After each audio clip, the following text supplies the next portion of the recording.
La crisi che investe il paese continua a pesare sulle tasche delle famiglie che con grande difficoltà arrivano a fine mese. Il crollo dei consumi ha investito anche il settore alimentare e di beni di prima necessità, costringendo un calo notevole degli acquisti di alimentari. Termometro della situazione i supermercati, in cui la scelta dei prodotti è spesso determinata dai prodotti in offerta. Con lo sconto una può fare un po' di scorta, questo.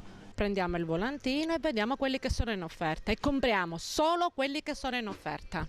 Se deve mangiare una qualche cosa, anche a pigliarne anziché 200 grammi, ne piglia 100 grammi purché si piglia quella cosa che le piace. Quindi lei ha ridotto gli acquisti? Gli acquisti certo si riduce perché c'è crisi ovunque e il governo non pensa a niente.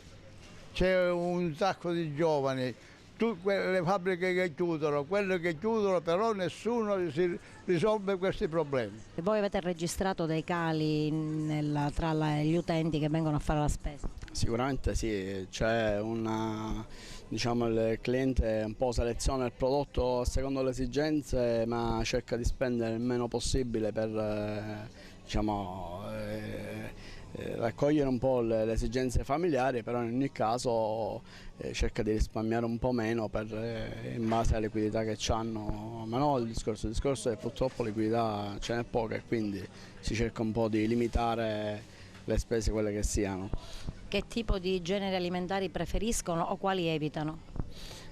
Ma preferiscono, diciamo, quelli a basso costo, quelli che possono risparmiare, anche se il prodotto di una certa qualità va sempre bene, però invece magari di prendere due pezzi ne prendono uno, invece di prendere 200 grammi di prosciutto ne prendono 100, così diciamo risparmiano proprio al minimo indispensabile per andare avanti.